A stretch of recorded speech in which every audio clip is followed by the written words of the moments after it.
Live ద్వారాను అలాగనే YouTube channel upload చేస్తున్న దానిని కూడా వారు చూసి దేవుని దీవెనలు పొందే విధంగా మీరు కూడా ఇతరులకు తెలియచేయాలని నేను కోరుతా ఉన్నాను. ఈ సమయమందు మనము హెబ్రీలకు రాసిన పత్రిక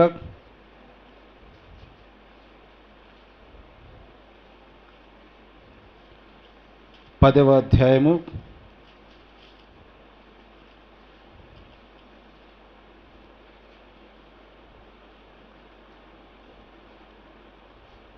25వ వచనాన్ని మనం చదువుకుందాం. చదవండమ్మా. కొందరు మానుకొనుచున్నట్టుగా సమాజముగా కూడుట మానక ఒకనినొకడు హెచ్చరించుచు ఆ దినము సమీపించుట మీరు చూసిన కొలది మరి ఎక్కువగా అలాగు చేయుచు ప్రేమ చూపుటకును సత్కార్యములు చేయుటకును ఒకనినొకడు పురికొల్పవలనని ఆలోచింతము. చిన్న ప్రార్థన చేసుకుందాం. సర్వోన్నతుడా, సకల ఆశీర్వాదముల కర్త, నీకు వందనాలు, స్తుతులు, స్తోత్రాలు. గొప్ప పరిశుద్ధాత్ముడిగా ప్రభువా, మీరు మా మధ్య ఈ దినాన ఉన్నారు నాయన, మాలో ఉన్నారు, మమ్మల్ని నడిపిస్తూ ఉన్నారు. ఎక్కడైతే నీ నామమున 2-3 కూడి ఉందరో అక్కడ మీరు ఉంటారని వాగ్దానం చేసిన దేవా, నీకు వందనాలు. ఈ మా మధ్య మీరు తప్పకుండా పరిశుద్ధాత్మ స్వరూపిణిలో మీరు ఉన్నారని, నీ నామానికి మేము భయపడుచు భయభక్తులు కలిగి ఈ సమయాన్ని ప్రభువా నీకు అప్పగిస్తూ ఉన్నాం. ఈ లేఖనాలను తండ్రి నీకు అప్పగిస్తూ ఉన్నాం. నీ దాసుడైన నన్ను నీ శిలువసాటును మరుగుపరిచి మీరే ప్రభువా నోటి బూరగా ఉండి ఈ దినము తండ్రి నాకును సంఘమునకును కావలసిన ఆహారాన్ని దయచేయమని అతని ఈ లేఖనాలను మీ చేతికి అప్పగిస్తూ ఉన్నాం. మాకు వినగలే చెవిని, గ్రహించగలే హృదయమును, దాని ప్రకారం జీవించగలే మనస్సును మాలో పుట్టించిన ప్రభువా నా తండ్రి, ఆ విధంగా కొనసాగుటకు మాకు సహాయం చేయము. అంతేకాదు నాయన, ఈ యొక్క యంత్ర పరికరముల ద్వారా ఎందరైతే నా తండ్రి లైవ్ని వీక్షిస్తున్నారో అలాగనే యూట్యూబ్ ద్వారా చూస్తారో వారందరినీ కూడా నా తండ్రి మీరు రక్షణ మార్గంలోనికి నడిపించండి. ఇంకను లోతైన సత్యమును తెలుసుకునేలాగా సహాయము చేయము. నీ నిన్నైన కృపతో నీ లేఖనాలను మీరు ఆశీర్వదించి సంఘమును మీ కుటుంబంగా బలపరచమని మా ప్రభువును రక్షకుడు యేసుక్రీస్తు నామమున స్తుతించి అడిగి ప్రార్థన చేయుచున్నాము తండ్రి, ఆమెన్. మనందరం కూర్చుందామమ్మా. కూర్చుందాం బ్రదర్స్.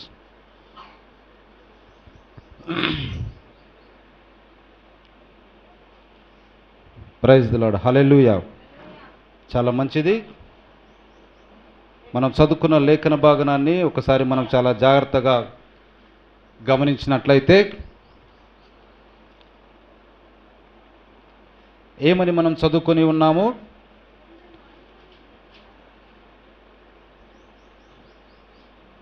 ఏమని మనం చదువుకున్నాము? జాగ్రత్త వినాలి.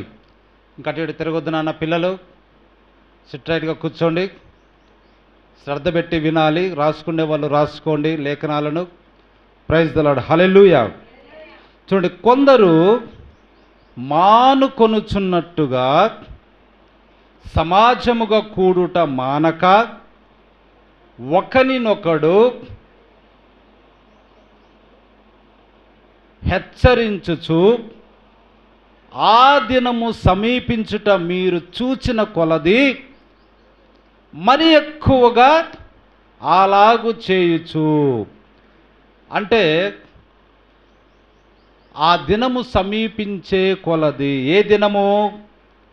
ఎత్తబడుట లేదా కొనిపోబడుట, లేదా ప్రభువు మధ్యాకాశంలోనికి తన పెళ్లి భార్యను తీసుకొని పోవుట అని ఆ దినము సమీపించే కొలది మనం ఏం చేయాలంట? సమాజముగా కూడుట అన్నది మరి ఎక్కువగా చెయ్యాలి. ఆ దినములలోనే, మొదటి దినములలోనే, ఎఫెసు సంఘ కాలములోనే సమాజంగా కూడుట మెల్లిమెల్లిగా ఆగిపోతూ ఉన్నది. తమ మొదటి ప్రేమను వారు మెల్లిమెల్లిగా కోల్పోతున్నట్టుగా మనం ఎఫెసీ సంఘంలో చూడగలం. కాబట్టి పౌలు భక్తుడు హెచ్చరిస్తూ ఉన్నాడు. పౌలు భక్తుడు ఏం చేస్తూ ఉన్నాడు? హెచ్చరిస్తూ ఉన్నాడు. మనం అనుకుంటాము పౌలు భక్తుడు రాసిందంటే పౌలు భక్తుడు అని కాదు, ఆయనలో ఉన్నటువంటి పరిశుద్ధాత్మ ప్రేరేపణ వలన లేఖనాలు బయటకు వచ్చాయి. హల్లెలూయా, దేవుని మహిమ కలుగును గాక. కాబట్టి మనము కొనిపోబడుట, లేకపోతే ఎత్తబడుట, లేకపోతే ప్రభుని యొక్క రాకడ, మధ్యాకాశంలోనికి వచ్చే రాకడ సమీపించే కొలది మరి ఎక్కువగా మనం ఏం చేయాలంట? సమాజముకు కూడుకోవాలి, మానుకోకూడదు. హల్లెలూయా.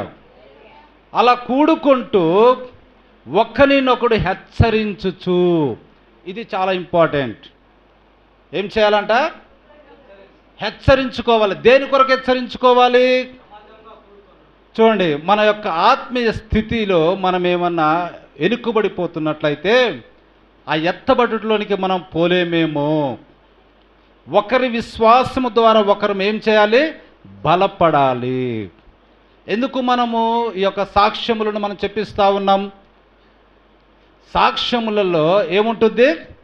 బలపరచబడే విశ్వాసం మనకు దొరుకుతూ ఉంటుంది. పరిశుద్ధ గ్రంథములో నూతన నిబంధనలో ప్రభు చేసిన కార్యములన్నీ ఏంటి? సాక్ష్యములే. ఎందుకొరకు రాయబడ్డాయి? సాక్ష్యముగా ఉండటానికి. ఇవి కానీ రాయబడకపోతే మనకి ఎట్లా తెలుస్తుంది ప్రభు యొక్క కార్యములు ఈ విధంగా చేశాడని? అట్లనే మనం ఇక్కడ నిలబడి మన యొక్క సాక్ష్యములు మనం చెప్పకపోతే ప్రభు మనకేం చేశాడనే కార్యములు మిగతా వారికి ఎట్లా తెలుస్తాయి? కాబట్టే మన పాస్టర్లు ఏం చేస్తారంటే ఆ యొక్క సాక్ష్యములు ఇచ్చే వాళ్ళను, తమకు దేవుడు చేసిన మేలును వివరించే వాళ్ళను నిలబెట్టి రికార్డు చేసి మరి సమాజంలోనికి వదులుతూ ఉంటాం. తద్వారా వారిలో, వినేవారిలో ఏం పుడుతుంది? విశ్వాసం అన్నది వస్తుంది. తద్వారా ప్రభు దగ్గరికి వారు రావడానికి అవకాశము ఉన్నది. పరిశుద్ధ గ్రంథంలో మనం చూస్తే ఆ సమరయ స్త్రీ, ఆమె విన్నది కన్నది వెళ్ళి ఏం చేసింది? అనేకులకు ప్రకటించినట్టుగా మనం చూస్తాం, అనేకులకు చెప్పినట్టుగా మనం చూస్తూ ఉన్నాం. తద్వారా సమరయులందరూ కూడా ప్రభు దగ్గరికి వచ్చినట్టుగా మనం చూస్తూ ఉంటాం. కాబట్టి హెచ్చరించుచు, మనకు సమయం సమీపించి ఉన్నది. ఇంకా మనము చీకటి లాంటి కార్యములలో, లోక సంబంధమైన కార్యములలో ఎంత మాత్రము ఆటలాడటానికి వీలు లేని సమయముగా ఇది ఉన్నది. అన్నిటికూ కాలము సమీపమైన సమయముగా ఇది ఉన్నది. మనము లవోదికే సంఘ కాలపు చివరిలో మనము ఉన్నాం. ఇంకా చెప్పాలి అంటే చూడండి, ప్రభు యొక్క రాకడకు అతి దగ్గరలోని కార్యములుగా మనం చూస్తూ ఉన్నాం. అందుకు సంబంధించిన ప్రతి లేఖనము కూడా నెరవేరుతున్నటువంటి సమయంలో మనం ఉన్నాం. కాబట్టి సమయమును సద్వినియోగం చేసుకుంటూ ఒకరినొకరు హెచ్చరించుకొనుచు ఏం చేయాలంట? ప్రేమ చూపుటయందును. మనకు కావాల్సింది అదే. చివరిగా మనం ఏమైనా కానీ అరుచుకుంటాం, కొట్టుకుంటాం, తిట్టుకుంటాము, ఒకరి మీద మనం అదే విధంగా ఏదేదో మనం అనుకోవచ్చు. కానీ మనం చివరిగా చేయాల్సింది ఏంటిది? అవన్నీ కూడా పక్కన పెట్టేసి దేనికోసం రావాలి? ప్రేమ చూపుటయందును. ఆమేన్, హల్లెలూయా. ప్రేమ చూపుటయందును. చివరికి నిలిచేదేంటిది? ప్రేమనే. చివరికి నిలిచేదేంటిది? ఇంకా దేవుడు ప్రేమయ్య ఉన్నాడు. కాబట్టి ప్రేమ చూపుటయందును. నెక్స్ట్ సత్కార్యములు చేయుటకును. కొంచెం సౌండ్ తగ్గినాను. సత్కార్యములు చేయుటకును ఒకరినొకరు పురికొల్పుకొనవలనని ఆలోచన మనము చెయ్యాలి. ఆమేన్, హల్లెలూయా. చూడండి, మనం ఆలోచన చేయాలి, పురికొల్పుకోవాలి. విశ్వాసంలో దిగజారిపోతున్న వారిని మనం ఏం చేయాలి? వారికి కొంత ప్రోద్బలం అన్నది ఇవ్వాలి, కొంత ప్రోత్సాహకరం అన్నది మనము ఇవ్వాలి, పురికొల్పుకోవాలి. పాటల ద్వారాను, వాక్యము ద్వారాను, సాక్ష్యముల ద్వారాను ఒకరినొకరు మనం ఏం చేయాలంట?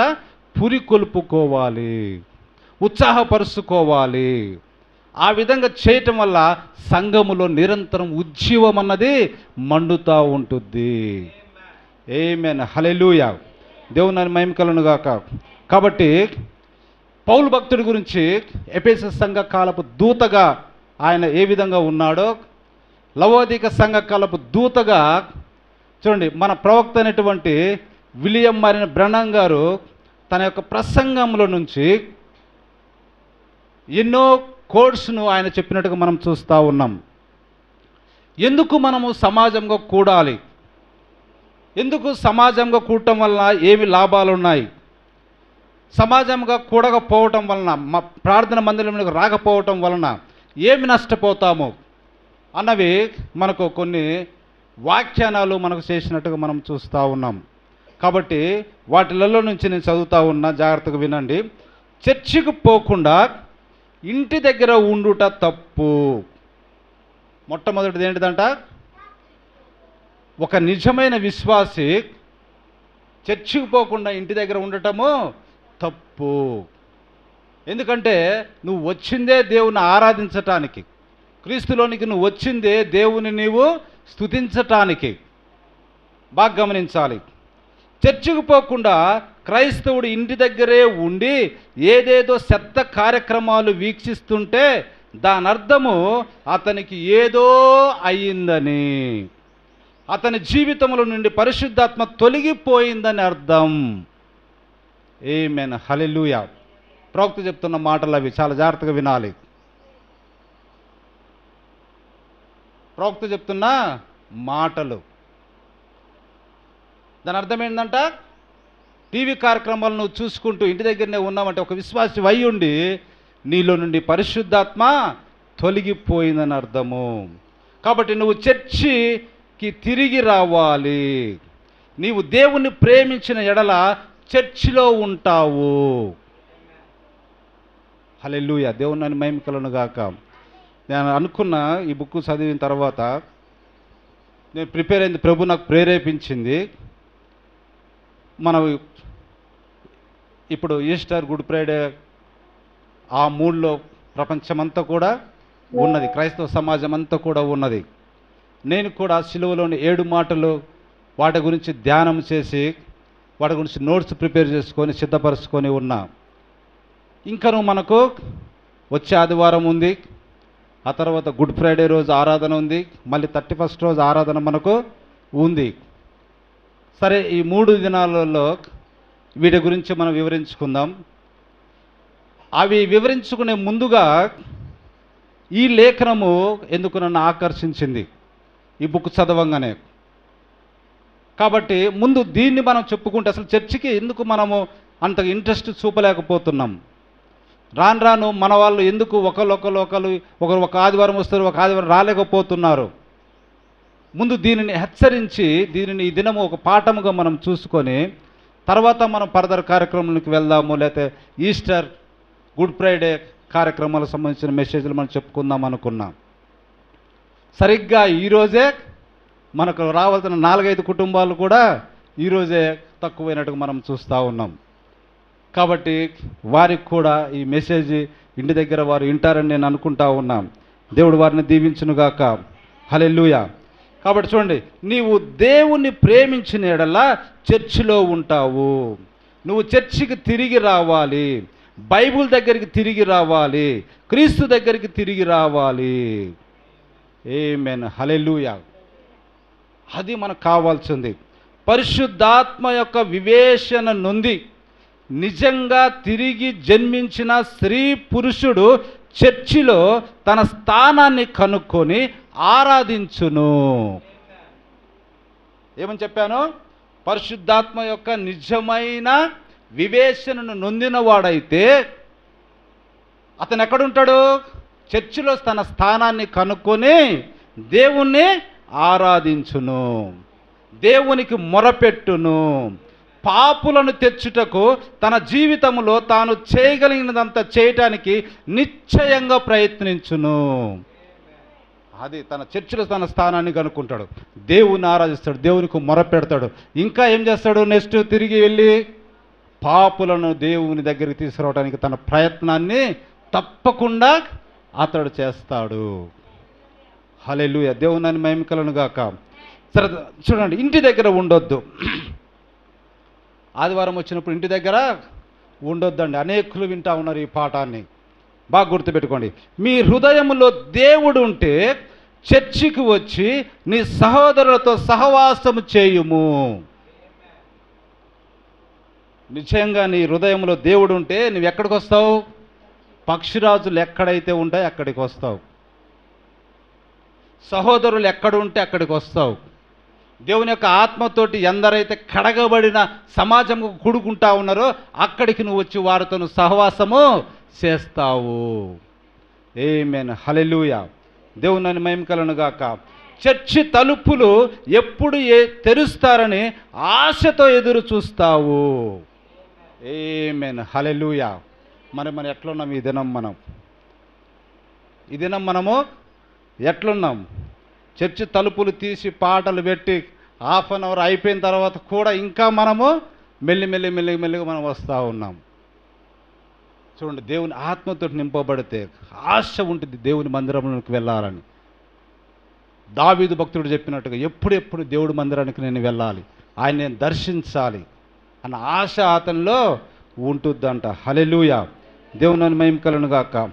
చూడండి, అలాగనే ఒక నిజమైన తల్లిగా స్త్రీ ఉన్నట్లయితే తనతో పాటు తన బిడ్డలను కూడా చర్చికి తీసుకొని వచ్చును. హల్లెలూయా. ఇంటి దగ్గర పిల్లల్ని పెట్టేసి నేను ఒక్కని వెళ్తాలేమో, నువ్వు కొన్ని పనులు చేయని చెప్పదంట. నిజమైన క్రైస్తవులైన స్త్రీ అయితే చర్చికి పోకపోయినా పర్వాలేదు, ఇంటి దగ్గరే ఉండి మంచి క్రైస్తవునిగా ఉండొచ్చులే అని నీవు ఎలా అనగలవు? క్వశ్చన్ వేస్తూ ఉన్నాడు. చర్చికి పోకుండా నేను ఇంటి దగ్గరనే ఉండి కానీ మంచి క్రైస్తవునిగా నేను ఉండొచ్చు అని నువ్వు ఎలా అనగలవు? నీ వల్ల ఉండలేవు.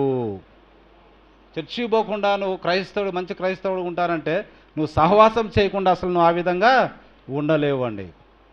హల్లెలూయా. ఎందుకంటే దేవుడే తన పిల్లలతోటి సహవాసం చేయలేకుండా ఆయన ఏం చేశాడు? అలా ఉండలేక ప్రతి సాయంకాలము ఎక్కడికి వస్తూ ఉన్నాడు? తన పిల్లల కోసం సహవాసం చేయడానికి వస్తూ ఉన్నాడు.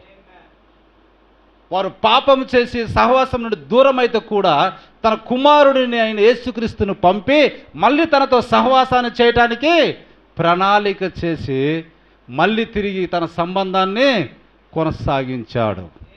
హల్లెలూయా, దేవుని మహిమ కలుగును గాక. ఈ మాటను ఒకసారి మీరు అర్థం చేసుకోండి. మరి నువ్వు పరిశుద్ధులతో సహవాసం చేయకుండా ఇంటి దగ్గరనే ఉండి నేను మంచి క్రైస్తవురాలుగా ఉంటా, మంచి క్రైస్తవునిగా నేను ఉంటానంటే అది సాధ్యపడే పని కాదు. హల్లెలూయా. ఇప్పుడు చూడండి, ఇప్పుడు ఒకడన్నాడు ఇంటి దగ్గరే ఉంటూ మంచి క్రైస్తవునిగా ఉండగలను. లేదండి, నువ్వు అలా ఉండలేవు. నీ దేహములోని అవయవాలన్నీ ఒకదానితో ఒకటి కలుసుకొని తీరాలి. మళ్ళీ చెప్పండి, ఏం చెప్పాను? నీ దేహంలోని అవయవాలన్నీ ఒకదానితో ఒకటి కలుసుకొని ఉండి తీరాలి, లేకపోతే నీ దేహం పని చేయదు. అదేవిధంగా క్రీస్తు యేసునందు ఆయన మనల్ని పరలోక స్థలంలో కలిపి కూర్చోబెట్టాలి అంటే క్రీస్తు ఏమైనాడు? శిరస్సు అయినాడు. సంఘం ఏమైనది? ఆయన శరీరం అయినది. శరీరంలోని అవయవాలు అయి ఉన్నాం మనం. కాబట్టి ఈ అవయవాలన్నీ ఏం కావాలి? ఒకదానితో ఒకటి కలిసి ఉండాలి. అదే ఏంటిది? సహవాసము. నువ్వు ఆ విధంగా సహవాసం నువ్వు చేయలేవనుకో, కన్ను నేను చెయ్యితో నేను సహవాసం చేయనని కన్ను మూసుకుందనుకో, చెయ్యి ఏ పని చేయలేదు. చీకటి ఉంటుంది, ఏ పని చేస్తుంది? ఏ పని చేయలేదు. కానీ ఈ రెండు కలిసి సహవాసం చేసినట్లయితే నీ దేహము పని చేయటము ప్రారంభిస్తుంది. ఓ దేవుని మహిమ కలుగును గాక. చూడండి, ఒక్కొక్క వాక్యము లేకపోతే ఒక్కొక్క ఆ మాట, ప్రవక్త చెప్పిన మాటను మనం గమనిస్తే ఎంత ప్రోత్సాహకరంగా మనకు ఉంటాయో.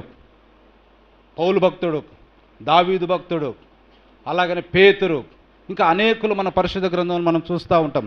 అది రాయబడినది పరిశుద్ధ గ్రంథంలో కాదంటంలే. కానీ మన లవోదిక సంఘకాల ప్రవక్త బైబిల్ గురించి మనం రాయలేము తర్వాత. కానీ ఆయన చెప్పిన కోడ్స్ను ఎంత ప్రోత్సాహకరంగా ఉన్నాయో వాటిని గమనించండి. అవి ఎంత సత్యమై ఉన్నావో వాటిని గమనించండి. అవి లేఖనాలకు ఏ విధంగా ముడిపడి ఉన్నాయో వాటిని మీరు గమనించండి. అది నేను చెప్పేది. హల్లెలూయా, దేవుని మహిమ కలుగును గాక. ఇప్పుడు చూడండి, నేను ఇంటి దగ్గరే ఉండి చర్చిలో ఉన్నప్పుడు ఎంత మంచి క్రైస్తవునిగా ఉండేదనో ఇంటి దగ్గర ఉన్నప్పుడు కూడా అలాగునే ఉండగలను అని జనులు అంటుంటారు. అయితే నువ్వు అలా ఉండలేవు సుమా.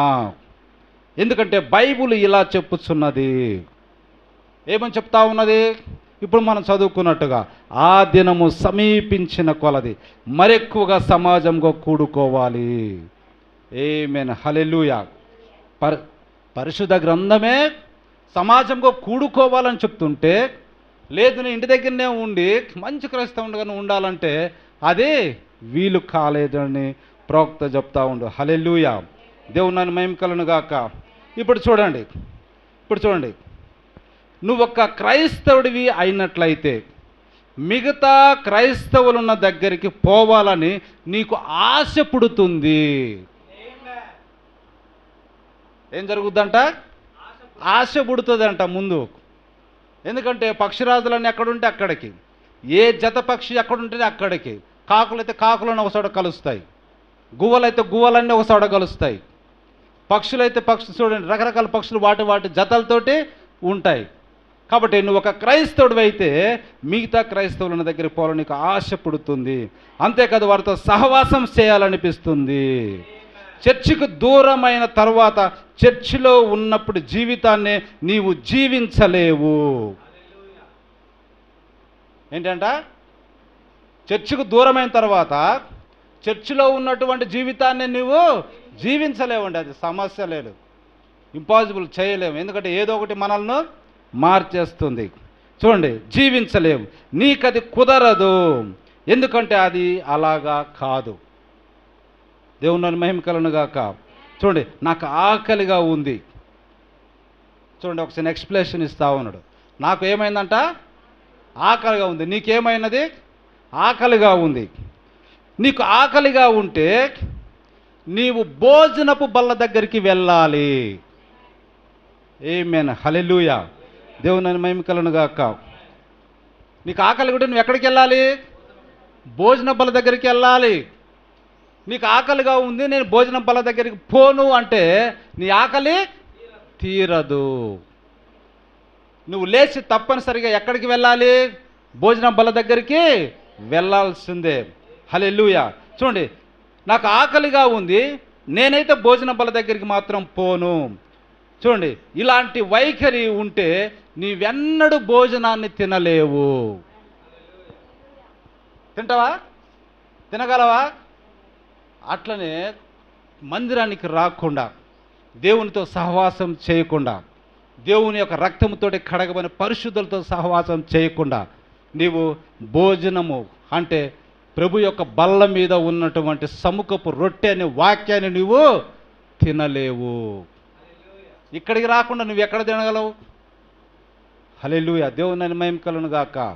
కాబట్టి నువ్వు తప్పకుండా నీకు ఆకలైనట్టు నువ్వు లేచిన భోజనం బల్ల దగ్గరికి వెళ్ళాలి. దేవుని మహిమ కలుగును గాక. కాబట్టి నేను బల్ల దగ్గరికి పోవడం నాకు ఇష్టం లేదు అని అంటే అది కుదరదు. నువ్వైతే వెళ్ళాల్సిందే, వాక్యముతో పోషింపబడాల్సిందే, ఒకరితోనొకరు సహవాసం చేయాల్సిందే. మనం ఒకరినొకరము అవసరమై ఉన్నది. ఆమేన్, హల్లెలూయా. ఇంతకు ముందు కంటే ఇప్పుడు మరెక్కువ అవసరమై ఉన్నది. ఓ దేవుని మహిమ కలుగును గాక. హల్లెలూయా. ఎందుకంటే వాక్యం మనకేం చెప్తా ఉన్నది? వాక్యం మనకేమని చెప్తా ఉన్నది? 25లో ఆ దినము సమీపించిన కొలది మరెక్కువగా సమాజముగా కూడాలి. ఇప్పుడు ఇంకా ఎక్కువగా కూడవలసిన అవసరం మనకున్నది. ఆమేన్, హల్లెలూయా, దేవుని మహిమ కలుగును గాక. ఇప్పుడు చూడండి, ఒక క్రైస్తవుడికి సంఘానికి హాజరగుట మరియు సంఘానికి చెంది ఉండటం అనేది క్రైస్తవునిగా మనలో ప్రతి ఒక్కరి విధి ధర్మం అని మనం నమ్ముదాము. అంతే కదా? ఎవరో ఒకరు ఏదో ఒక సంఘానికి తప్పకుండా నిజమైన క్రైస్తవుడు ఒక సంఘ సభ్యుడుగా కొనసాగుతాడు. అది మంచిది. ఇప్పుడు చూడండి, నేను ఇంటి దగ్గరే ఉండి బైబిల్ చదువుకుంటాను, నాకు అది సరిపోతుందిలే అని మనం అనుకుంటే అది కుదరదండి. మనమందరం కలిసి ఏకముగా కూడి రావాలనని బైబిల్ చెప్పుచున్నది. బైబిల్ ఇప్పుడు మనకేమని చెప్తా ఉన్నది? కొందరు మానుకున్నట్టుగా మీరు మానుకోకుండా కూడి రండి. అది మనకు కావాల్సింది. హల్లెలూయా, దేవుని మహిమ కలుగును గాక. చూడండి, మనము దాన్ని చేయవలసి ఉన్నది. మనము ఒకటిగా కలిసికట్టుగా ఉండాలి, మరియు సంఘాలన్నీ కలిసికట్టుగా ఉండాలి. ఆమేన్, హల్లెలూయా. ఇప్పుడు చూడండి, ఇంటి దగ్గర కూర్చొని విమర్శలు గుప్పించొద్దు. చాలామంది ఏం చేస్తూ ఉంటారు? వాడు చర్చికి పోడు గారు ఇంటి దగ్గర కూర్చొని ఏం చేస్తూ ఉంటాడంట? విమర్శలు గుప్పిస్తూ ఉంటాడు. తప్పులు ఎంచొద్దు, వచ్చి తెలుసుకో. హల్లెలూయా. ఏం చేయాలంట ఆ వ్యక్తి? వచ్చి తెలుసుకో. కాబట్టి నేరుగా వచ్చి చూడు, నేరుగా వచ్చి చూడు. మనకు నూతన నిబంధనలు కూడా అదే ఉంటాయి, వచ్చి చూడుడి. ఆయన ఏం చేస్తున్నాడో, చర్చిలో ఏం జరుగుతుందో, చర్చిలో ఎలాంటి ఆరాధన జరుగుతుందో, చర్చిలో ఉన్నటువంటి ఏ విధంగా ఉన్నారో వచ్చి చూడవు. అంతేగాని ఇంటి దగ్గర కూర్చొని విమర్శించవద్దు, లేకపోతే వాళ్ళ మీద వీళ్ళ మీద నువ్వు సనుగుకోవటము కుదరదండి. హల్లెలూయా, దేవుని మహిమ కలుగును గాక. కాబట్టి సహోదరుడా, సహోదరి, పరిశుద్ధాత్మ బాప్తిస్మమును నువ్వు పొందినప్పుడు అది నిన్ను వేరు చేస్తుంది. ఏం చేస్తుందంట? వేరు చేస్తుంది. మొట్టమొదటిగా పరిశుద్ధాత్మ బాప్తిస్మం పొందుకుంటే నిన్నేం చేస్తుంది? దేని నుండి వేరు చేస్తుంది? ఓ దేవుని మహిమ కలుగును గాక. రైట్, లోకము నుండి. మనం చూడండి, అపోస్తుల కార్యములు 2వ అధ్యాయం 38 నుంచి కూడా మనం చూస్తే అక్కడ పేతురు చెప్తా ఉంటాడు, మారు మనసు పొందుకొని ప్రతి వాని యొక్క పాపము క్షమింపబడుటకు యేసుక్రీస్తు నామమున బాప్తిస్మం పొందుకొని ఆ తర్వాత మీరు ఈ లోకానికి లేదా మూర్ఖులకు ఈ తరం వారికి వేరై రక్షణ పొందుడి అని ఉంటుంది అక్కడ. హల్లెలూయా. వేరే ఉండటం కాదు, అసలు రక్షణ పొందాలి అంటే మనం ఏం కావాలా? మూర్ఖులకు ఈ తరం వారికంటే ఈ లోకానికి మనం వేరై రక్షణ పొందాలి. వేరు కావటం అనేది చాలా ఇంపార్టెంట్. ఇంతకుముందు కూడా మనం చెప్పుకున్నాం, వేరుపరుచుట. ప్రభువు అన్నిటిని వేరుపరుస్తూ ఉన్నాడు.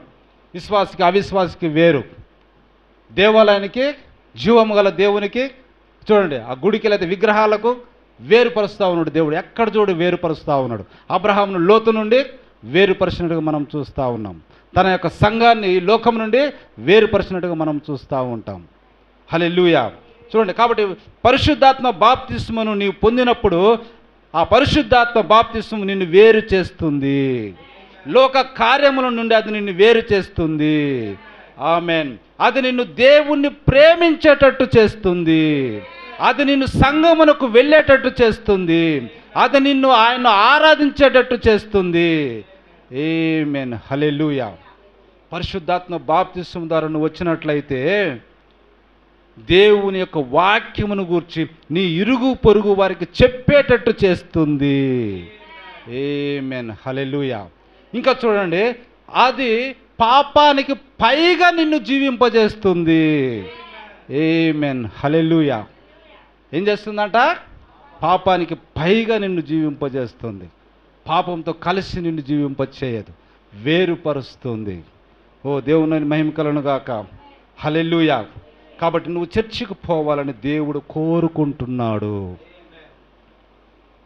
ఏం చేస్తా ఉన్నాడంట? నువ్వు చర్చికి పోవాలని దేవుడు కోరుకుంటాడు. మరియు ఆయన అనుగ్రహించే ఒక కదలిక లేకపోతే ఒక ఉద్యమము ద్వారా ఆయన నీకు తన వాక్యమును చేత ఏదో బయలుపరచకొని కోరుచున్నాడు. ఇక్కడికి వచ్చినామంటే దాని అర్థం ఏంటి? దేవుడు మనతో మాట్లాడుతున్నాడు. దేవుని మాటలను మనం వింటున్నాం, దేవునితో మనం సంభాషిస్తూ ఉన్నాం, దేవునితో కలిసి ఆయనను మనం ఆరాధిస్తూ ఉన్నాం. హల్లెలూయా. కాబట్టి ఆయన ఏం చేస్తాడు? తన వాక్యము ద్వారా నీకు కొంత ప్రత్యక్షతను ఇచ్చుకుంటా ఉన్నాడు. ఆమేన్, హల్లెలూయా, హల్లెలూయా. కాబట్టి కాబట్టి నువ్వు వెల్లుటలో తప్పిపోకూడదు. మందిరానికి వెల్లుటలో నువ్వు ఏమాత్రమో తప్పిపోకూడదు. హల్లెలూయా. చూడండి, వెళ్ళటానికి నీకంటూ ఒక సంఘం లేకపోయినట్లయితే ఖచ్చితంగా నీవు దాన్ని కలిగి ఉండవలెను. ఒక నిజమైన క్రైస్తవుడికి వెళ్ళటానికి ఏ సంఘం లేదనుకో, కానీ ఎక్కడో ఒకసారి ఒక సంఘాన్ని కనుగొని దానిలో నువ్వు తప్పకుండా ఉండాలి. ఆమేన్, హల్లెలూయా. లేదంటే నువ్వు ఆత్మీయంగా చచ్చిపోతావు. ఎందుకు సంఘానికి రండి, సంఘానికి రండి, సంఘంలో కలిసి ఉండండి, సహవాసం చేయండి అనేది? ఒంటరిగా ఉంటే నువ్వేమైపోతావు? ఆత్మీయంగా నువ్వు ఎదగలేవు. కాబట్టి ఆత్మీయంగా చచ్చిపోతావు. కాబట్టి నీకంటూ ఒక సంఘం ఉండాలి. హల్లెలూయా. క్రమంగా చూడండి, ఒక లేనట్లయితే నువ్వు ఆత్మీయంగా చచ్చిపోతావు, క్రమంగా తరిగిపోతావు, లేదా క్రమంగా వాడిపోతావు, లేకపోతే క్రమంగా క్షీణించిపోతావు. అందుకు తప్పకుండా సహవాసం అనేది ఉండాలి. దేవునితో కలిసి మందిరంలో ఉండాలి. దేవుని మహిమ కలుగును గాక. హల్లెలూయా, హల్లెలూయా, హల్లెలూయా. కాబట్టి ఈరోజు మీరందరూ దేవుని చర్చికి వచ్చినందుకు దేవుడి నామానికి మహిమ కలుగును గాక. చర్చికి ఎక్కడైనా సరే వెళ్ళండి, ఆదివారం చర్చికి వెళ్ళుటను అసలు ఆపవద్దు. చూడండి, ఎక్కడో చోట మీకు వీలైన చోట ఒక చిన్న మందిరాన్ని కనుక్కొని దానిలోకి మీరు వెళ్ళి ఆరాధన చేసేయండి ఆదివారం. కానీ ఆదివారం వెళ్ళుటను మాత్రం అస్సలు ఆపవద్దు. ప్రార్థన కూడికకు వెళ్ళకుండా ఉండొద్దు. ఆమేన్, హల్లెలూయా. ప్రవక్త గారు వాళ్ళ అమ్మ చెప్తా ఉంటుందంట, చూడండి, ఏ జాతి రెక్కలు గల పక్షి ఆ జాతి రెక్కలు గల పక్షితో కలిసి ఎగురుతాయి. ఆమేన్, హల్లెలూయా. ఏ జాతి రెక్కలు గల పక్షులు ఆ జాతి రెక్కలు గల పక్షులతో కలిసి ఎగురుతాయి. ఎక్కడున్నా కానీ ఏదో ఒకటి చూసుకొని ఆ సౌండ్ ద్వారానో ఏదో ఒకటి అవి సైగలు చేసుకొని ఎక్కడుందో కనుక్కొని వెళ్ళి దాంతో జత సహవాసం చేస్తాయి. మరి మనం పక్షిరాజు పిల్లలమని మనం అంటున్నామే, పైకి ఎగిరి పోదామని మనం అంటున్నామే. మరి పక్షిరాజు పిల్లలు, దేవుడు పక్షిరాజుతో పోల్చుకున్నాడు. మనల్ని ఆయన పక్షిరాజు పిల్లలుగా పోల్చాడు. కాబట్టి మన దేవుడైన యేసుక్రీస్తు ఒకవేళ పక్షిరాజు అయి ఉన్నట్లయితే ఆయనకు ఏ రెక్కలు అయితే ఉన్నాయో అదే జాతి రెక్కలు మనకు కూడా ఉన్నాయి. కలిసి ఆయనతోటి కలిసి మనము ఎగిరిపోవాలి, సమాజముగా కూడాలి. ప్రభు రాబోతున్నాడు కాబట్టి మరి ఎక్కువగా మనం సమాజముగా కూడాలి. కొందరు మానుకున్నట్టుగా మనం మానుకోవటము కాదు. ప్రేమ చూపటానికి, సత్కార్యాలు చేయటానికి మనం ఏం కావాలంట? పురికొల్పుకోవాలి. దేవుని మహిమ కలుగును గాక. హల్లెలూయా. దేవుని మహిమ కలుగును గాక. హల్లెలూయా. ఇప్పుడు చూడండి, కాకులు పావురాలు కలిసి మేత మేయటాన్ని మీరెన్నడూ చూడలేరండి. ఏంటంట? కాకులు పావురాలు కలిసి మేత మేయటం మీరెన్నడూ చూడలేరు. ఎందుకంటే వాటి యొక్క ఆకలి నియమాలు వేరువేరుగా ఉంటాయి. ఎందుకు కలిసి మేయలేవు అంటే వాటి యొక్క ఆకలి నియమాలు వేరువేరుగా ఉంటాయి. కాబట్టి క్రైస్తవుడు కూడా ఏం తినాలి? దేవుని నోట నుండి వచ్చినటువంటి మాటను, ప్రతి మాటను. కాబట్టి క్రైస్తవుడి యొక్క ఆకలి, ఆ నియమము ఏ విధంగా ఉంటుందంట? వేరుగా ఉంటుంది. ఎందుకురా నువ్వు ప్రతి ఆదివారం సంకనం పెట్టుకుని బైబిల్ పెట్టుకుని పోతావు? ప్రార్థన కూటం అనగానే బైబిల్ సంకనం పెట్టుకుని ఉరుకుతూ ఉంటావు. ఏమొస్తుందిరా అని వేరే వాళ్ళు ఒకవేళ వాళ్ళకి ఎట్లా అనిపిస్తుంది? ఎప్పుడు విచిత్రంగా అనిపిస్తుంది, వీడేంది ఇట్లా చేస్తున్నారని అనిపిస్తుంది వాళ్ళకు. కానీ అతనికి ఏమున్నదంట? ఆకలి నియమము వేరుగా ఉన్నది. మా మంచినీళ్ళు కావాలంటే ఇవ్వండి మా సిస్టర్స్కు. ఏముందంట? ఆకలి నియమము వేరుగా ఉంది. వాటి నిర్మాణమే వేరుగా ఉన్నది. కాకుల నిర్మాణం వేరు, పావురపు నిర్మాణము వేరు. పావురము పరిశుద్ధమైన దానినే తినును. కాకులు ఏం చేస్తాయి? కుళ్ళిపోయి చచ్చిపోయిన దానిని తింటాయి, మళ్ళీ వచ్చి మంచి గోధుమలను కూడా తింటాయి. కాబట్టి వేరుపరచడం, ఏ జాతి పక్షులు ఆ జాతితోటి ఎగరటము, కలిసి ఉండటము ముఖ్యమై ఉన్నది. దేవుని మహిమ కలుగును గాక. చూడండి, ఇంకా సంఘానికి దూరముగా ఉండొద్దండి దయచేసి. ఏదో ఒక సంఘానికి వెళ్ళి ఆ సంఘ సహవాసానికి సహాయపడుము. ఏం చేయాలంట? సంఘానికి మాత్రం తప్పకుండా మనము వెళ్ళాలి, దానికి దూరంగా ఉండకూడదు. ఏదో ఒక సంఘానికి వెళ్ళి ఆ సంఘ సహవాసానికి సహాయపడు. నీవు ఆయన్ని ఎలా ప్రేమించగలవు? చర్చికి వెళ్ళుట ద్వారా. ఎలా నువ్వు ప్రేమించగలవు దేవుణ్ణి? ఎలా చూపించగలవు? ఇప్పుడు చూడండి, పాత నిబంధనలు కూడా మనం చూస్తే ప్రతి పురుషుడు కూడా సంవత్సరానికి 3 సార్లు ఆయన మందిరంలో కనపడాలని రాయబడి ఉంటుంది. దాని అర్థం ఏంటిది? ఎందుకు రమ్మంటున్నాడు ప్రభువు? ఏ విధంగా ప్రేమిస్తున్నాం అన్నది నువ్వు చూపటానికి. నీ భార్యకు నువ్వు చీర కొనకుండా, జాకెట్ కొనకుండా, తగిన ఆహారం పెట్టకుండా నిన్ను నేను ప్రేమిస్తున్నా అంటే అది ప్రేమ అంటారా? ప్రేమ అంటే ఏంటిది అసలు?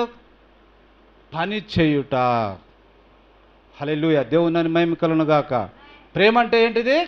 పని చేయుట.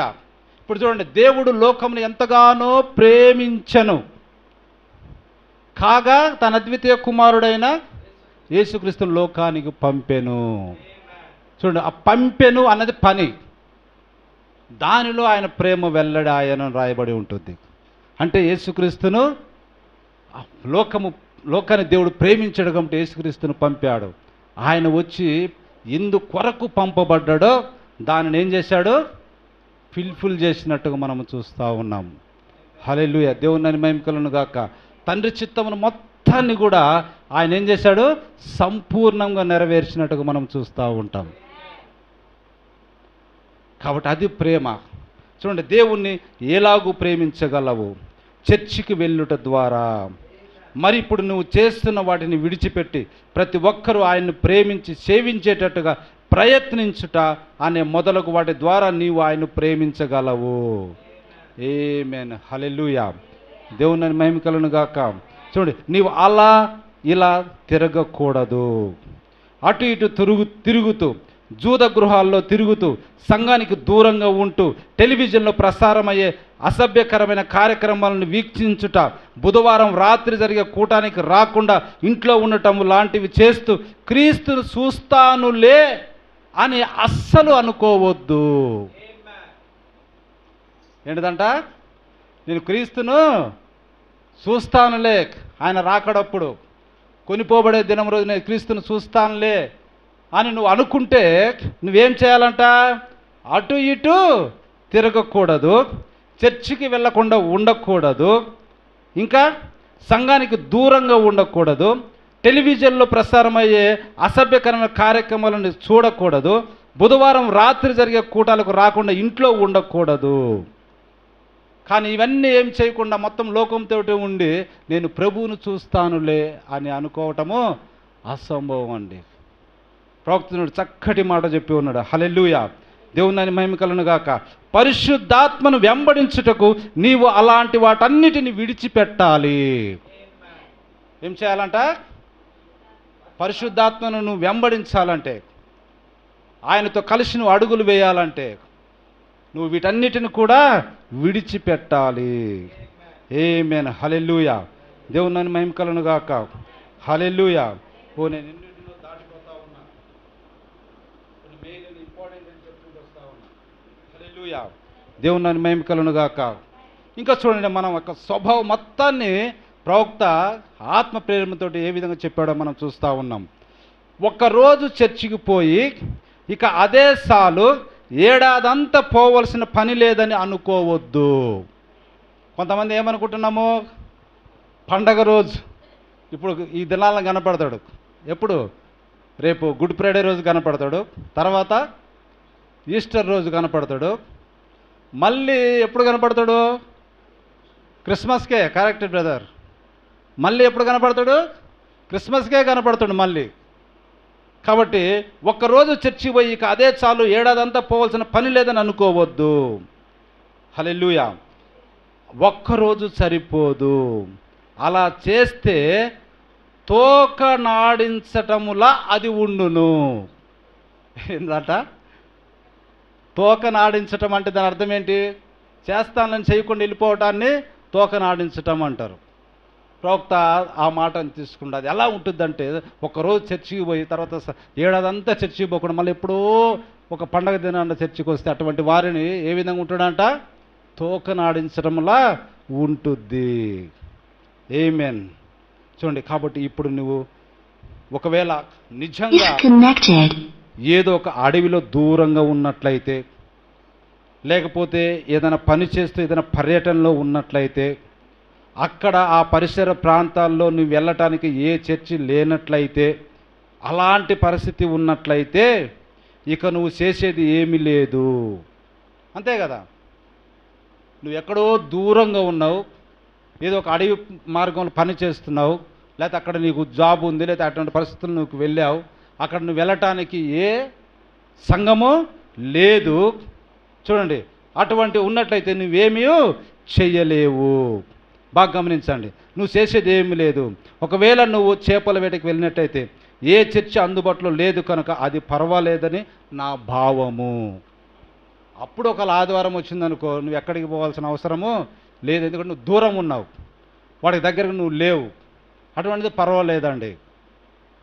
బాగా గమనించండి, అది పర్వాలేదని నా భావం. కానీ నువ్వు పట్టణములోనే ఉండి, లేక నీకు అందుబాటులో ఒక సంఘము ఉండి ఆరాధన జరుగుతున్నట్లయితే నీవు తప్పనిసరిగా అక్కడికి వెళ్ళి తీరాలి.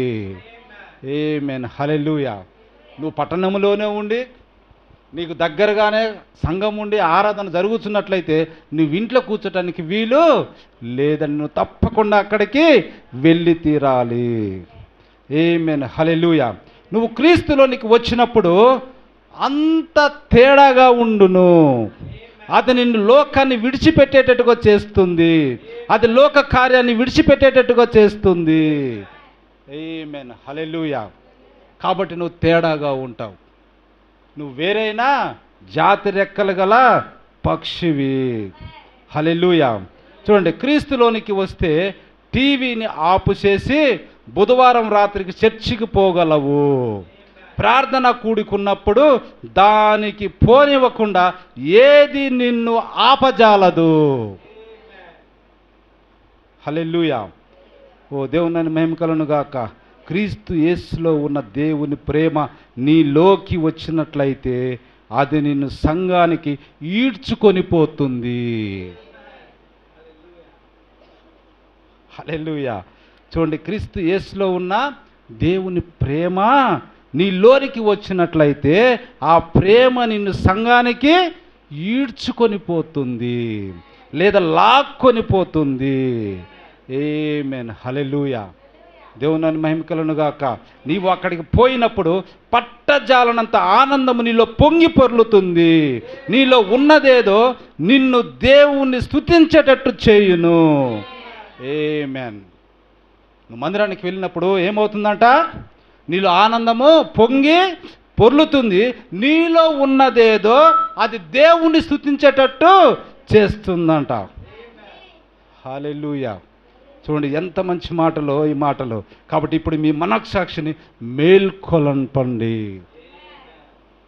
మనం ఎట్లున్నాం ఒకసారి మనం పరిశీలన చేసుకొని మన మనస్సాక్షిని ఏం చేయాలంట? మేల్కొల్పండి. మీ అంతరాత్మను మేల్కొల్పండి. ఆయన ఇక్కడ ఉన్నాడు. ఆమేన్, హల్లెలూయా. దేవుని మహిమ కలుగును గాక. దేవుణ్ణి ప్రేమించుము. నిన్ను దర్శించే సమయము చర్చికి కేటాయించుము. ఆమేన్, హల్లెలూయా. ఎందుకంటే దేవుడు దర్శించే సమయముగా అది ఉంటా ఉన్నది. ఎందుకంటే ఆయన నామాన మనం ఏం చేస్తా ఉన్నాము? కూడుకుంటా ఉన్నాం. అప్పుడు ఆయన ఎక్కడుంటున్నాడు? మన మధ్యలోనే ఉన్నాడు. కాబట్టి మనం ఆయన ఏం చేస్తా ఉన్నాము? దర్శిస్తున్నాము. ఓ దేవుని మహిమ కలుగును గాక. నీ ప్రేమను ఆయనకిమ్ము, నీ సమయాన్ని ఆయనకిమ్ము. దేవుణ్ణి ప్రేమించుము. పాపము చేయుట ఆపుము. అది నీ గడియ. అదండి నీ గడియ ఇప్పుడు. హల్లెలూయా. ఏంటిదంట ఆ గడియ? ఏంటిదంట ఆ గడియ? కొందరు మానుకొనుచున్నట్టుగా సమాజముగా కూడుట మానక. ఏంటిదంట? సమాజం కూడుట మానక, ఒకరినొకడు హెచ్చరించుచు ఆ దినము సమీపించుచున్న మీరు చూసిన కొలది మరి ఎక్కువగా అలాగు చేయుడి. మనం అనుకుంటా ఉన్నాం, ఓ దేవుని అక్కడ ఎంతో దూరం ఉంది, ఇప్పుడే కాదులేని మనం అనుకుంటున్నామేమో. లేఖనాలన్నీ కూడా సమయము దగ్గరైందని చూపిస్తూ ఉన్నాయి. ఆ గడియారపు గంట ముళ్ళు కొట్టుకుని దగ్గరికి రాబోతూ ఉన్నది. కానీ మనకు చూడటానికి ఎట్లుంది? అంతా నార్మల్గానే ఉంది, అంతా బాగానే ఉంది. ప్రపంచంలో ఏ మార్పు చేర్పులు ఏమీ పెద్దగా లేవు అని అనుకుంటున్నామేమో. కానీ ఏ విధంగా ఉంటుందంట?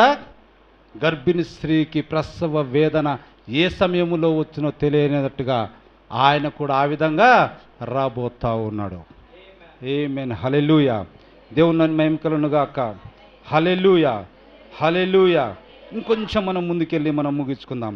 కాబట్టి చూడండి, ఇప్పుడు నీ మనస్సాక్షిని మేల్కొనండి, పాపం చేయటం ఆపము, నీ ప్రేమను ఆయనకిమ్ము, ఇదే నీ గడియా.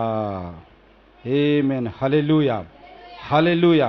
ఇప్పుడు చూడండి, ఉదయమున వెళ్ళుటకు ఒక మంచి సంపూర్ణ సువార్త సంఘాన్ని, చక్కని ఆత్మీయమైన సంఘాన్ని మీరు కనుగొని దానిలోనికి మీరు వెళ్ళండి.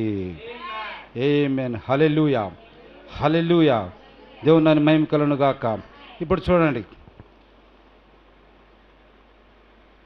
తెలివి లేదా జ్ఞానము ద్వారా మీరు దేవుణ్ణి ఆరాధించలేరు.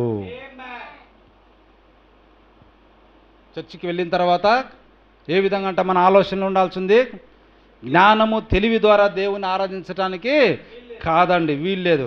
జ్ఞానము లేదా తెలివి చేత మీరు చర్చికి వెళ్ళవచ్చు, చర్చికి అయితే వెళ్ళి తీరాలి. కానీ ఆ విధంగా చర్చికి వెళ్ళటం అనేది వ్యర్థంగా ఆరాధించినట్టే సుమా. కంపల్సరీగా మనం వెళ్ళాలి, కానీ మనం ఏ తాడుతోటి వెళ్ళాలి? తెలివి జ్ఞానముతోటి నేను దేవుని ఆరాధిస్తానన్న ఆలోచనతోటి నీవు వెళ్ళకూడదు. ఒకవేళ ఆ విధంగా నువ్వు వెళ్ళినట్లయితే నీ ఆరాధన అంతా వ్యర్థమైనట్లే సుమా. అయితే నీ హృదయంలో ఏదో జరుగును, అది నిన్ను ప్రత్యక్షతలోనికి నిన్ను తీసుకొని వచ్చును. ఆమేన్, హల్లెలూయా. చూడండి, అది నిన్ను దేవుని ప్రేమించేటట్టు చేయును. ఆ బయలుపాటును దేవుడే నీకు అనుగ్రహించును. అది అండి తెలివి చేతను, దాని చేత కూడా విశ్వాసము చేత. విశ్వాసం మనలోనికి వచ్చినప్పుడు అది నిన్ను ఒక బయలుపాటును తీసుకొస్తుంది. అప్పుడు నీవు సమాజంలో దేవుని ఆరాధిస్తున్నప్పుడు నువ్వు కేకలేస్తావో, చిందులేస్తావో, లేకపోతే గట్టిగా వస్తావో, గట్టి చప్పలు కొడతావో, ఏదో నిన్ను ప్రేరేపిస్తుంది. యువకుల వ్యక్తి ఏమనుకుంటాడో, అవకల వ్యక్తి ఏమనుకుంటాడో కాదు. నీవు ఆత్మీయతలో ఏమైపోతావో, మద్యము తాగిన వాని వల్ల ప్రవర్తిస్తావు. ఆమేన్, హల్లెలూయా. కాబట్టి ప్రవక్త ఒక మధ్య చెప్పాడు, వచ్చి మద్యాన్ని త్రాగుడి.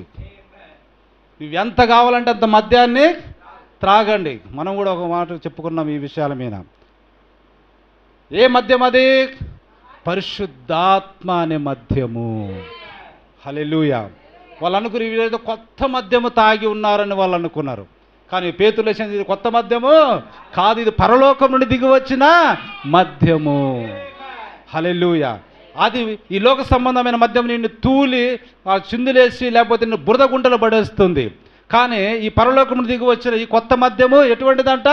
అది నిన్ను కేకలు వేరు వారు చేస్తుంది, అది నిన్ను మండిస్తుంది, అది నిన్ను సరైన స్థానంలో నిలబెడుతుంది, అది నిన్ను శక్తివంతునిగా చేస్తుంది.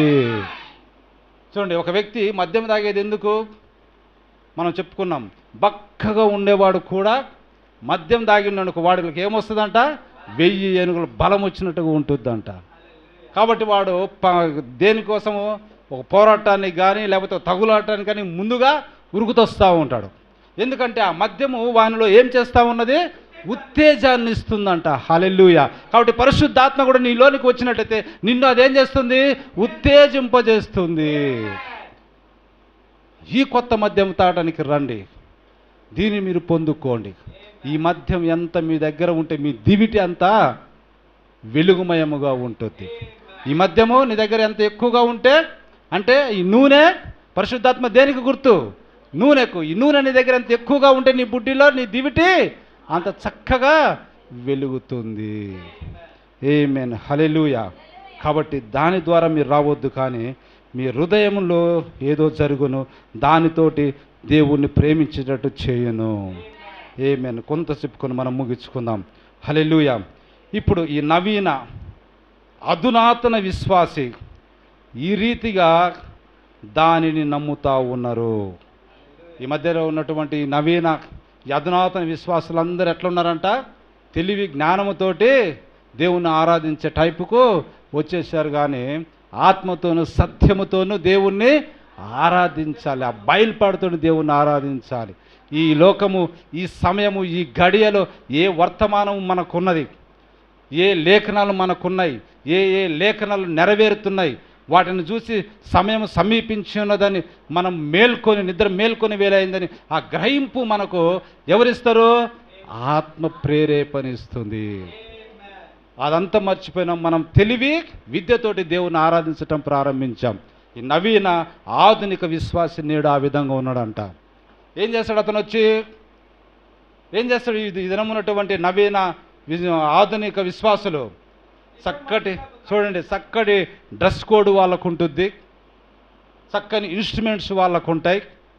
తర్వాత ఆ చక్కని పాటలు అవి ఆ దీర్ఘాలతోటి కూడుకొని, ఆ యొక్క మ్యూజిక్ ఇన్స్ట్రుమెంట్ తోటి కూడుకొని ఎక్కడికో ఆ పాటలు ఉంటాయి. చూడండి, ఆ పాటలు ఆ మ్యూజిక్ ఇన్స్ట్రుమెంట్ లేకుండా మనం పాడాలంటే అసలుకు పాడలేమండి. ఆ పాట వింటే, పాత పాటలు వింటే మన కళ్ళీటి నుండి కన్నీరు వచ్చేది, మన హృదయము ద్రవించేది, హృదయంలోని కొంత వాక్యం చొచ్చుకుని పోయేది, ఒక అర్థాలు ఉండేవి. కానీ ఈ దినపు పాటలలో ఏ అర్థాలు లేవండి. కేవలం వారు ఏం చేస్తున్నారు? వారి తెలివి, వారి యొక్క విద్యను ప్రదర్శించడానికే పాటలు ఈ దినం అనేకులు యూట్యూబ్లలో వదులుతున్నట్టుగా మనం చూస్తూ ఉన్నాం. ఆధునిక విశ్వాసి యొక్క పద్ధతి అంటే అది. వారు దానిని తేలికగా తీసుకుంటారు. ఏం చేస్తారంటే వాక్యాన్ని వారు తేలికగా తీసుకుంటారు. అన్నిటిలాగా అది కూడా అన్నట్టు తీసుకుంటారు. వాక్యాన్ని ఎట్లా తీసుకుంటారంట? మిగతా వాటిలాగానే ఇది కూడా అన్నట్టుగా తీసుకుంటున్నారు. కాబట్టి ఆ విధంగా కాదు. మనకు పాత పాటల అవసరమై ఉన్నది, మనకు పాతపు కాలపు ఆరాధన మనకు అవసరమై ఉన్నది, పాత కాలపు కన్నీటి ప్రార్థన మనకు అవసరమై ఉన్నది. ఆమేన్. హల్లెలూయా. దేవుని మహిమ కలుగును గాక. పరిసరం ఇంకొక మాట చూడండి. నేడు సేవకులు తమ జనాన్ని బుధవారం రాత్రి జరిగే కూటానికి రప్పించటానికి ఎన్నో తిప్పలు పడుచున్నారు. ఈ దినం ఏమవుతుందంటే సేవకులు బుధవారం రాత్రికి తమ యొక్క విశ్వాసాలను తీసుకురావడానికి ఎన్నో తిప్పలు పడుచున్నారంట. చూడండి, అయితే విశ్వాసులు ఏం చేస్తారంట? టెలివిజన్ కార్యక్రమాన్ని ప్రేమిస్తున్నారు. మరి వారు వివిధ చోట్ల వినోదపు చోట్లకు సరదాలకి వెళ్ళటానికి ఇష్టపడుతున్నారు. కొందరైతే కనీసము ఆదివారం ఆరాధనకు రావటానికి కూడా ఇష్టపడటం లేదు. ఎట్లున్నారంటే ఇది నానా ఆరాధనకు రావటానికి కూడా ఇష్టపడటం లేదంట. చూడండి, ఆరంభం ముందు వారు మొదలు పెట్టడానికి వారికి ఏది లేదని అది చూపుతుంది. ఈ విధంగా చేసే వాళ్ళకంట అసలు ఆరంభంలోనే అంటే దేవుని దగ్గరికి వస్తున్న అప్పుడే సరైన వేరు లేదు. లోపల కూర్చోన్నా త్వరగా జాగ్రత్తగా వినండి. కాబట్టి చర్చికి వెళ్ళకుండా వారు నిన్ను చూడండి, నీవు దేవుణ్ణి ప్రేమించినట్లయితే నీవు బయట ఉండలేవు, సంఘముతో అనుబంధాన్ని నువ్వు తెంచుకోలేవు. నువ్వు దేవుని ప్రేమించినట్లయితే నువ్వు ఎక్కడ ఉండవంట? బయట ఉండలేవు. నువ్వు దేవుని ప్రేమిస్తావు, నీవు సంఘములో అనుబంధాన్ని నువ్వు తెంచుకోలేవు. చర్చికి వెళ్లకుండా వారు నిన్ను గొలుసులతో కట్టేయలేరు. దేవునిలో నుండి ఒక విశ్వాసిని వారు దాసలేరు. అది దేవునిలో ఉన్నటువంటి వ్యక్తిని ఎవరు దాచటానికి వీలు లేదు. లేకపోతే గొలుసులతో కొట్టి నిన్ను కట్టేయటానికి వాళ్ళకు వీలు లేదండి. హల్లెలూయా. దేవుని ఆత్మ ద్వారా తిరిగి జన్మించిన ఒక వ్యక్తి తాను ఆకలి కొనినప్పుడు తన యొక్క భోజనాన్ని ఇష్టపడేదానికంటే చర్చికి పోవటాన్ని ఎక్కువగా ప్రేమిస్తాడు. ఆమేన్. హల్లెలూయా. చూడండి, దేవుని ఆత్మ ద్వారా తిరిగి జన్మించిన ఒక వ్యక్తి నాకు ఇప్పుడు ఆకలి అవుతుందిరా బాగా అంటే దీన్ని ప్రేమించడం కంటే కూడా చర్చి టైం అవుతుంది అనుకో దాన్నే ఎక్కువగా ప్రేమిస్తాడు. ఒక ఆత్మీయుడు తన అంతరంగాన్ని పోషించుకోవాలి. రొట్టె వలన మానవుడు జీవించడము కాదు. కానీ నిజమైన విశ్వాసి దేన్ని పోషించుకోవాలంట? ఆత్మీయుడు తన అంతరంగంలో ఉన్న పురుషుణ్ణి పోషించుకోవాలి. ఒకవేళ పోషింపబడకపోతే అతడు చనిపోతాడు. ఓ దేవుని మహిమ కలుగును గాక. కాబట్టి నేటి ఆధునిక దినమందు ప్రతి బుధవారం ప్రార్థన కూటమా, ప్రతి ఆదివారం ఉదయం చర్చికి వెళ్ళటమా, ఏమి వింటాం? ఎప్పుడు చెప్పేదే కదా. బోధకుడు లేచి నిలబడి ప్రసంగిస్తాడు, పాటలు పాడతారు, పిదప ముగిస్తారు. చర్చిలో ఏముంటుంది? ఇదే కదా ఉండేది. అనుకుంటామంట మనం. ఎట్లా అనుకుంటున్నామంట? నేటి యొక్క ఆధునిక విశ్వాసి ఎట్లా అనుకుంటున్నంట? ప్రతి బుధవారం ప్రార్థన కూటమా, మనం ప్రతి బుధవారం నైట్ ప్రార్థన కూటం పెడుతున్నాం, ప్రతి శుక్రవారం నైటు ప్రార్థన కూటం పెడుతున్నాం, ప్రతి ఆదివారము ప్రార్థన కూటము ఉదయం 10:30కు ప్రారంభిస్తున్నాం. చూడండి, ప్రతి బుధవారం ప్రార్థన కూటమా, ప్రతి ఆదివారం ఉదయం తిరిగి చర్చికి వెళ్ళటమా. ఏమి వింటాము? ఎప్పుడు చెప్పేదే కదా. బోధకుడు లేచి నిలబడి ప్రసంగిస్తాడు, పాటలు పాడతారు, పుదప ముగిస్తారు. నేను చెప్పే మాటలు కాదండి, ప్రవక్త చెప్తున్నాను. చూసారా? ఏదో పోవాలి కాబట్టి పోక తప్పదు అన్నట్టుగా ఉంది వ్యవహారము. అలాంటి వైఖరి నీలో ఉంటే నీవు ఆరాధికుడివి కాదు. ఎలాంటి వైఖరి అంట? ఏదో ఆదివారం కదా చర్చికి పోవాలి, బోధకుడు వస్తాడు, పాటలు పాడతారు, 4 పాటలు అందరం కలిసి ప్రసంగం చేస్తాడు, ప్రార్థన చేసి ముగిస్తాడు, ఇదే కదా అని ఇలాంటి వైఖరితోటి మనం మందిరానికి పోతే ఏం కాదంట? మనము ఆరాధికుడివి కాదు. ఒక ఆరాధికుడు ఆరాధించటానికే వెళ్తాడు. తన దేవుని ఎదుట అతడు తన్ను తాను కనబరుచుకోవటానికి వెళ్తాడు. ఆయన మేలులకై స్తుతి చెల్లించడానికి వెళ్తాడు. అక్కడ చెప్పే ప్రతి మాటకు మనస్కరిస్తాడు, చెప్పే ప్రతి మాటను పట్టుకుంటాడు. ఆమేన్, హల్లెలూయా. దేవుని మహిమ కలుగును గాక. అది నిజమైన ఆరాధికుడు. కానీ నేటి ఆధునిక ఆరాధికుడిగా మనము ఉండకూడదు. ఆధునిక విశ్వాసిగా నేడు మనము ఉండకూడదు. ఇంకా ఆధునిక విశ్వాసి అనుకుంటాడంట, అతడు ఎంతసేపు ప్రసంగిస్తాడండి, ఎందుకు ఇదంతా అని అనుకున్నట్లయితే నీ సంగతి కూడా అంతే మరి. ఆమేన్, హల్లెలూయా. మనము ఒక పావుగంట ఎక్కువైందనుకో ప్రసంగము, ఏమనుకుంటాం? విసిగిపోయింది, ఎంతసేపు ప్రసంగిస్తాడు ఆ పాస్టర్. చూడండి, అదే చెప్తా ఉండు పాస్టర్ కూడా, అతడు ఎంతసేపు ప్రసంగిస్తాడు, ఎందుకు ఇదంతా అని నీవు అనుకున్నట్లయితే నీ సంగతి కూడా అంతే మరి. దాని అర్థము నీవు ఆయన ప్రేమలో లేనట్టు. పాస్టర్ గారు ఆత్మ ఆవేశంతో ఒక్కొక్కసారి ఒక అర్ధగంట ఎక్కువ మాట్లాడాడు అనుకో, మనం ఏమనుకుంటాము? ఎంతసేపు ప్రసంగిస్తాడండి అని అనుకున్నట్లయితే దాని అర్థం ఏంటంట? ఆయన ప్రేమలో మనం లేనట్లు అంట. హల్లెలూయా. బాగా గమనించండి, కొండ మీద మన ప్రభు అయిన రక్షకుడు యేసుక్రీస్తు ఎన్ని రోజులు బోధించాడు? 3 రోజులు. హల్లెలూయా. 3 రోజుల ప్రసంగం ఎవరైనా వింటారా? 3 గంటల ప్రసంగం వినటానికే ఇప్పుడు మనం ఏం చేస్తాము? ఈ నడుము ఇట్లా ఉంచుకుంటాము, ఈ నడుము ఇట్లా ఉంచుకుంటాము, కొంచెంసేపు బయటికి పోతాము, మళ్ళీ వస్తాము, మళ్ళీ అది ఇది కుదర పక్క వాళ్ళతో ఎదురు ముచ్చట పెట్టడానికి ట్రై చేస్తాం. మరి వాళ్ళ ఆకలి దప్పులు కూడా మానుకొని 3 దినాలు ఆయన వద్ద తొలగిపోకుండా ఉన్నట్టుగా మనం చూస్తా ఉన్నాం. కాబట్టి ఆకలితో నీరసించిపోయి కొండ దిగి వెళ్ళి మళ్ళీ వారు భోజనం చేయడానికి వీలు లేని పరిస్థితుల్లో వారు ఉన్నారని ప్రభువు ఎరిగి వారికి ఏం పెట్టాడు? సంపూర్ణమైన భౌతిక ఆహారాన్ని కూడా వారికి దయచేశాడు. కొండ మీద ప్రసంగాన్ని మత్తయి సువార్తలో మనము 5వ అధ్యాయం నుండి మొదలు పెట్టుకొని 8వ అధ్యాయం 9వ అధ్యాయం చూసుకుంటే ఎంత ఆత్మీయమైన ఆహారం వారికి అక్కడ పెట్టారో ఒకసారి గమనించండి. అసలు ఆ అధ్యాయాలలో మొత్తం బైబిల్ అంతా కూడా ఉన్నది. దాన్ని బేస్ చేసుకొని అక్కడక్కడ పౌలు భక్తులు రాస్తూ ఉంటాడు, అక్కడక్కడ పేతురు వాటిని కలుపుతూ ఉంటాడు. మరి మనము ఒక గంటన్నర చూడండి ప్రసంగం వినటానికి మనము ఆసోపహాలు పడతా ఉన్నాం. ఎంతసేపు ప్రసంగిస్తాడండి అది? చూడండి, ఎందుకు ఇదంతా అని మనం అంటున్నట్టు ఆయన ప్రేమ నీలో లేనట్టు, వీటిపై నీకు మక్కువ లేకపోతే ఆసక్తి లేకపోయినట్టు. దాని అర్థం ఏంటంట, దేవుని యొక్క కార్యముల మీద, దేవుని యొక్క పనుల మీద, దేవుని యొక్క ఈ సేవ సంబంధమైన వాటి మీద నీకు మక్కువ లేకపోయినట్టు, ఆసక్తి లేకపోయినట్టు. ఈ ఉదయము ఆత్మ నిన్ను హెచ్చరించుచున్నట్టుని బట్టి ప్రతి మాటను నీవు నిజంగా గట్టిగా పట్టుకొనవలెను. ప్రతి మాటను పట్టుకొనుట, అలా పట్టుకొనవలనని ఆయన ఇంతవరకు నీకు చెప్పుచుండెను. ఇది నిత్య జీవము, ప్రతి దేవుని మాట ఇది. పరిస్థితి ఏమైనా సరే చర్చికి పోవటం అంటేనే సంతోషమే. పరిస్థితి ఏ విధంగానే ఉండని సరే చర్చికి పోవటం అంటే ఏమి ఉండాలంట, సంతోషముగా ఉండాలి. ఆమేన్, హల్లెలూయా. చూడండి, ఒకవేళ ఎండైనా చలి అయినా ప్రతికూలమైన ప్రజలు గడిబిడి చేసినా లేదా మొరిగినా వారు ఏం చేసినా ప్రభు మాట వినుట అనేది ఇంకనూ ఎంతో సంతోషముగా నీకుండును.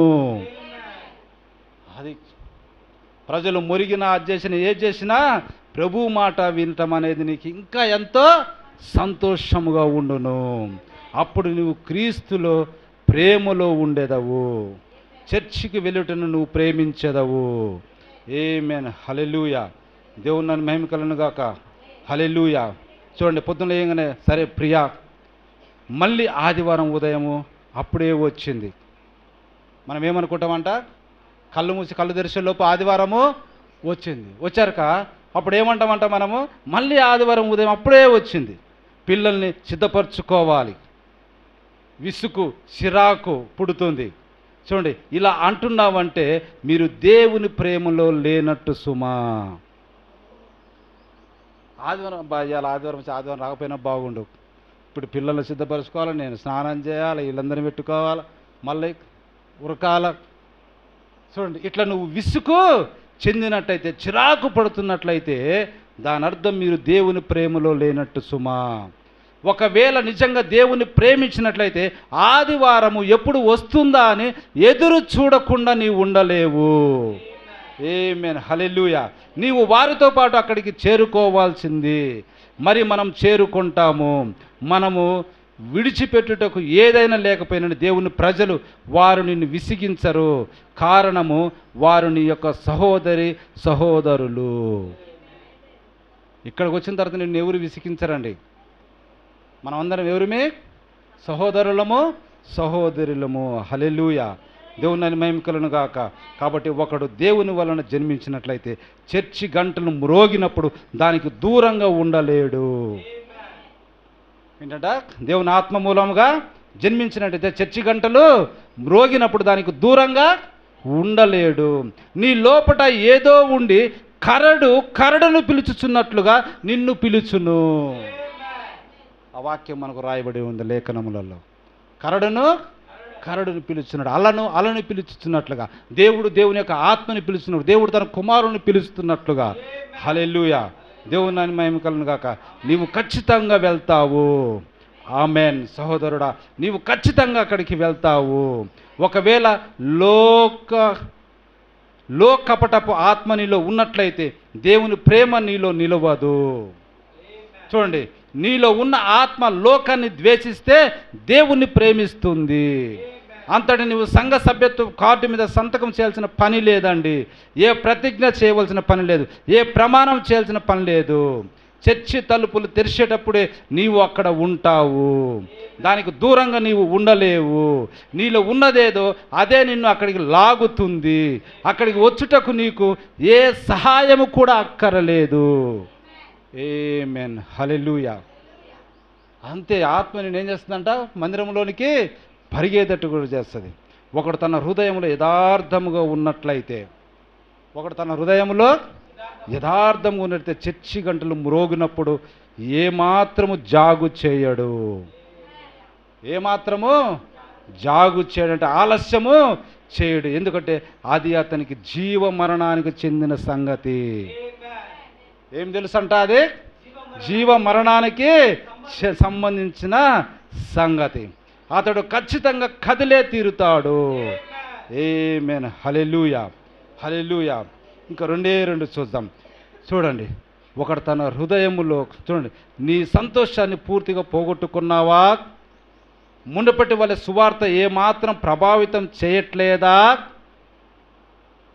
చూడండి, ఎంతగా మనం ప్రసంగిస్తున్నా మునుపటి వలె నీలో ప్రసంగము ప్రభావితము చేయటము లేదా?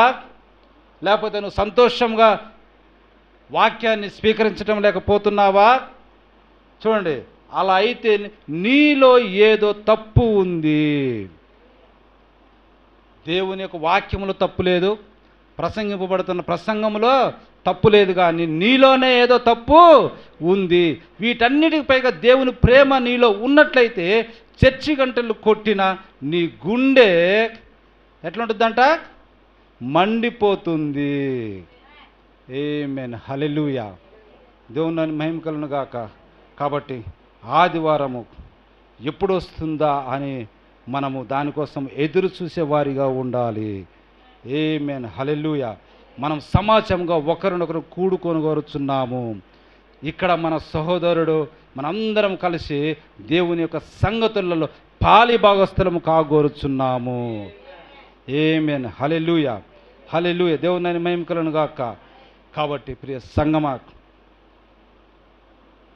ఏమని చెప్పుకున్నాం మనము? ఏమని చదువుకున్నాం వాక్యం? మనము ఏమని చెప్పుకున్నాం? కొందరు మానుకొనుచున్నట్టుగా సమాజముగా కూడుట మానక ఒకరినొకడు హెచ్చరించుచు ఆ దినము సమీపించుట మీరు చూసిన కొలది మరీ ఎక్కువగా అలాగూ చేయుచు.